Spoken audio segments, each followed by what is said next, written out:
میں نے جلدی سے اپنی آنکھوں سے پٹی کھولی۔ سامنے کا منظر دیکھ کر میری آنکھیں پھٹی کی پھٹی رہ گئیں۔ مجھے اپنی آنکھوں پر یقین نہیں آ رہا تھا۔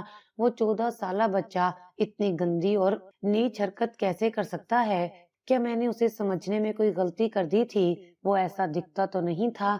اس کی وجہ سے میرا گھر برباد ہو گیا تھا۔ میرے شوہر نے مجھے طلاق دے دی تھی کیونکہ وہ 14 سال کا بچہ میرے ساتھ۔ آدھی رات کا وقت تھا، یک بستہ ٹھنڈی یخ ہوا جسم کو چیرتی ہوئی ہڈیوں میں سرایت کیے جا رہی تھی۔ موسم اچانک ہی بدل گیا تھا۔ بجلی کی چمک اور بادلوں کی گڑگڑاہٹ ماحول کو خوفناک بنا رہی تھی۔ وہ اس سب سے بے نیاز چہرے پر چادر لپیٹے تیز تیز قدم اٹھاتی چلتی جا رہی تھی۔ اسے دیکھ کر ایسا لگ رہا تھا جیسے وہ ان راستوں سے بخوبی واقف ہو۔ تبھی تو بنا اندھیرے کی پرواہ کیے وہ ناک کی سیدھ میں چلتی جا رہی تھی۔ کبھی کبھی وہ ٹھٹک کر رک جاتی اور نہ محسوس انداز میں آگے پیچھے دیکھتی اور پھر سے سر جھٹک کر چلنا شروع ہو جاتی۔ اس کی رفتار ہر منٹ کے ساتھ تیز ہوتی جا رہی تھی۔ اب وہ شہر کی حدود سے قدرے باہر نکل آئی تھی۔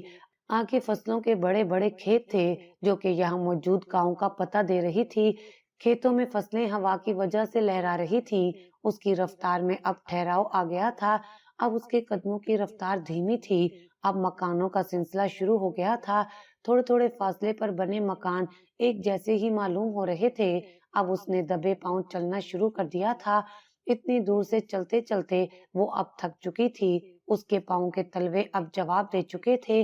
اس سرد موسم میں بھی اسے پسینہ آ گیا تھا۔ اس نے چادر کا کونا پکڑ کر پسینہ پونچھا اور ایک مکان کے سامنے جا کر رک گئی۔ اس نے چاروں طرف نظریں گھما کر دیکھا اور دروازہ کھول کر اندر داخل ہو گئی۔ دروازہ پہلے سے ہی کھول کر رکھا گیا تھا۔ شاید اس کی آمد کی خبر ہو چکی تھی۔ یہاں اس کے لبوں پر خود بخود مسکراہٹ آ گئی تھی۔ وہ اندر داخل ہوئی اور مڑ کر دروازہ لاک کر دیا۔ چٹخنے لگنے کی آواز سناٹے میں گونجی تھی۔ اس کے پیچھے قدموں کی چاپ ہوئی۔ اسے اپنے گرد دو بازو حائل ہوتے محسوس ہوئے۔ پیچھے سے آنے والے وجود نے اسے اپنے حصار میں لے لیا تھا اور اپنا چہرہ اس کے کندھے پر رکھا تھا اور فکر مندی سے لاڈ بھرے انداز میں بولا، او میری جان، آج بہت دیر کر دی۔ میں کب سے تمہارا انتظار کر رہا تھا۔ تم نے جو خوشی آج مجھے دی ہے اسے میں لفظوں میں بیان نہیں کر سکتا۔ تم واقعی قابل تعریف ہو۔ تمہاری قابلیت کی داد دیتا ہوں۔ لوگ غلط کہتے ہیں کہ خوبصورت لڑکیوں کے پاس دماغ نہیں ہوتا۔ اب تم خود کو ہی دیکھ لو، تمہارے پاس تو خوبصورتی بھی ہے اور شاطر دماغ بھی۔ واہ! اس نے اب پیچھے ہٹ کر اس کے لیے تالیاں بجائی تھیں اور ساتھ ہی ساتھ وہ اسے ستائشی نظروں سے دیکھ رہا تھا۔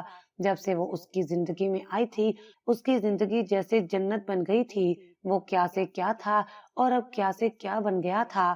صرف اور صرف اسی کی وجہ سے وہ ایک ادا سے چلتی ہوئی اس کے پاس آئی اور بولی کہ انجان تو ایسے بن رہے ہو جیسے کچھ جانتے ہی نہ ہو، لیکن میں جانتی ہوں کہ تم وہاں کی ایک ایک خبر ایک ایک پل سے واقف ہو۔ لیکن پھر بھی اگر تمہیں میرے منہ سے سننے کا اتنا ہی شوق ہے تو میں بتا دیتی ہوں، لیکن اس سے پہلے دل تھام لو کیونکہ خبر ہی کچھ ایسی ہے، کہیں خوشی کے مارے تمہیں ہارٹ اٹیک ہی نہ ہو جائے۔ وہ اس کے گرد دائرے میں گول گول گھومتی ہوئی بولی تھی۔ اس نے آنکھ اٹھا کر اسے دیکھا، پھر اس کا ہاتھ پکڑا اور اپنے ساتھ ایک کمرے میں لے گیا۔ کمرے میں جا کر اس نے اس کا ہاتھ چھوڑ دیا تھا۔ وہ بیڈ پر بیٹھ گئی تھی جبکہ اس کے سامنے صوفے پر ایک ٹانگ پر ٹانگ رکھ کر وہ بیٹھ گیا تھا اور اسے گہری نظروں سے دیکھتا ہوا بولا، ڈارلنگ، مانتا ہوں کہ تم میرے ساتھ رہ رہ کر بہت سمارٹ ہوتی جا رہی ہو، لیکن بات یہ ہے کہ تم جانتی ہو آج میں کتنا مصروف تھا تو اس لیے تمہاری خبر گیری نہیں کر سکا۔ اب مجھے مزید انتظار نہ کرواؤ اور کہہ دو وہ بات جس کو سننے کے لیے میرے کان کب سے منتظر ہیں، تاکہ میرے بے چین دل کو کچھ قرار آ جائے، اس میں جو آگ لگی ہے وہ ٹھنڈی ہو جائے۔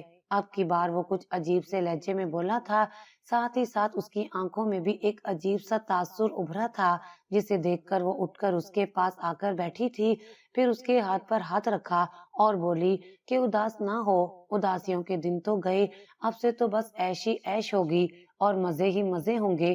اب مجھے کسی چیز کی کوئی فکر، کوئی پریشانی نہیں، اب سے میں آزاد ہوں۔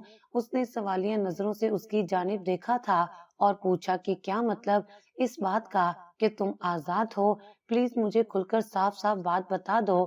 وہ الجھن بھری نظروں سے اسے دیکھتا ہوا بولا تھا، مطلب یہ کہ مجھے آزادی مل چکی ہے، میں اپنی آزادی لے کر آئی ہوں، قصہ ختم۔ جانتے ہو، آج میں اس نام نہاد رشتے سے چھٹکارا حاصل کر کے آئی ہوں جو کسی ننگی تلوار کی طرح میرے سر پر لٹکتا رہتا تھا۔ اب سے مجھے روکنے ٹوکنے والا کوئی نہیں، نہ ہی کوئی پوچھنے والا ہے۔ اب دیکھنا میں کیسے تمہاری دنیا جنت بناتی ہوں۔ ادھر کا تو میں پرماننٹ حل کر کے آئی ہوں۔ اب روز کی چک چک سے میری جان چھوٹ گئی ہے۔ اس بے فضول سے رشتے کا آج میں نے دی اینڈ کر دیا ہے۔ آج میں بہت خوش ہوں۔ تم جانتے ہو مجھے کتنا انتظار تھا اس دن کا۔ آج میرا انتظار ختم ہوا اور فائنلی جو ہم نے چاہا تھا، جس کے لیے ہم نے اتنی کوششیں، اتنی جد و جہد کی تھی، آج وہ مقصد پورا ہوا۔ تم جانتے ہو طلاق کا لفظ سننا ایک لڑکی کے لیے کتنا اذیت ناک ہوتا ہے، لیکن میں تمہیں الفاظ میں بتا نہیں سکتی کہ مجھے وہ الفاظ سن کر کتنا سکون محسوس ہوا تھا، جیسے میرے دل پر کسی نے ٹھنڈی ٹھنڈی پھوار ڈال دی ہو۔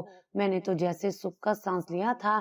میں اسی وقت تمہارے پاس آنا چاہتی تھی، تمہارے ساتھ اپنی اس خوشی کو سیلیبریٹ کرنا چاہتی تھی، لیکن تم جانتے ہو نا، ایسے اسی دم آنا ممکن نہیں تھا۔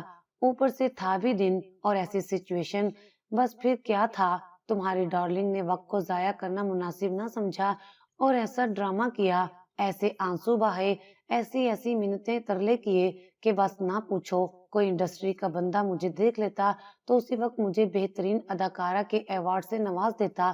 ساری بات بتا کر اس نے آخر میں فخریہ طور پر اپنی قمیض کا گلا پکڑ کر اسے ایسے کہا تھا جیسے کوئی فخریہ کالر پکڑ کر کہتا ہو، جبکہ وہ حیرت کا بت بنا اس کے منہ کی طرف دیکھ رہا تھا۔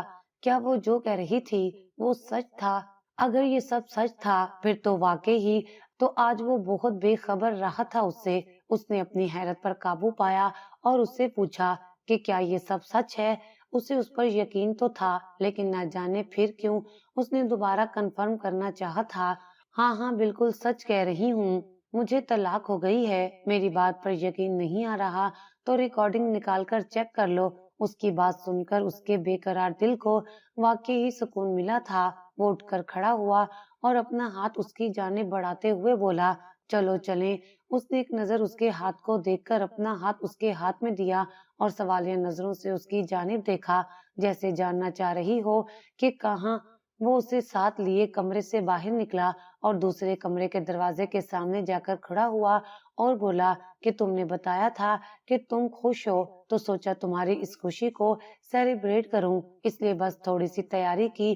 لیکن اگر مجھے پتا ہوتا کہ خوشی اتنی بڑی ہے تو کسی اچھی سی جگہ جا کر جشن مناتے، لیکن خیر ابھی اندر چلیں۔ اس نے لاک میں چابی ڈال کر لاک گھمایا اور دروازہ چر کی آواز کے ساتھ کھلتا چلا گیا۔ کمرہ مکمل اندھیرے میں ڈوبا ہوا تھا۔ وہ 2 قدم آگے بڑھا اور سوئچ آن کیا۔ ٹک کی آواز کے ساتھ ہی پورا کمرہ روشنی میں نہا گیا تھا۔ اس کی آنکھیں حیرت سے پھٹی کی پھٹی رہ گئیں۔ اتنی خوبصورت ڈیکوریشن، کمرہ بے حد خوبصورتی سے سجایا گیا تھا۔ سفید اور سرخ غباروں سے پورے کمرے کو بھر دیا گیا تھا۔ کمرے کے بیچوں بیچ رکھے گول شکل کی میز پر ایک خوبصورت کیک رکھا ہوا تھا۔ وہ اسے ساتھ لیے میز کی جانب آیا اور سپارک کینڈل کو آگ لگا کر چھتری اس کے ہاتھ میں پکڑائی۔ جیسے اس نے کیک کٹ کیا، اس نے تالیاں بجائیں اور کیک کا ٹکڑا اٹھا کر اس کے منہ میں رکھا اور بولا، یوم آزادی مبارک ہو میری جان۔ اس نے مسکرا کر اسے داد وصول کی تھی۔ جانے کیسی عورت تھی، بسا بسایا گھر اجاڑ کر یہاں جشن منا رہی تھی۔ کیا اس کا ضمیر مر چکا تھا یا پھر اسے خوف خدا نہیں تھا جو یوں گناہ کر کے اپنے لیے عذاب اکٹھا کر رہی تھی؟ وہ بے چینی سے یہاں وہاں ٹہل رہا تھا۔ اسے سمجھ نہیں آ رہی تھی کہ کیا کرے اور کیا نہ کرے۔ ڈیلرز کا بار بار فون آ رہا تھا۔ اب کی بار تنگ ہو کر اس نے اپنا فون آف کر کے بیڈ پر اچھال دیا۔ کیا کروں کیا کروں؟ پاگل عورت، تم نے مجھے کہیں کا نہیں چھوڑا۔ میں نے تمہیں کیا سمجھا تھا اور تم کیا نکلی؟ شکل سے کتنی معصوم لگتی ہو اور بیچ میں سے اتنی ہی شاطر۔ تمہاری اسی معصوم شکل سے میں دھوکا کھا گیا۔ نہ جانے میری طرح اور کتنوں کو بے وقوف بنایا ہوگا تم نے۔ میں نے بہت بڑی غلطی کر دی تمہیں یوں آزاد کر کے۔ تم جاتے جاتے ہی اپنا کھیل کھیل گئی ہو۔ اب میں کیسے ڈیلنگ کروں گا؟ وہ کمرے کی بائیں دیوار پر لگی لارج سائز کی تصویر سے مخاطب ہوا تھا۔ ایک بار، بس ایک بار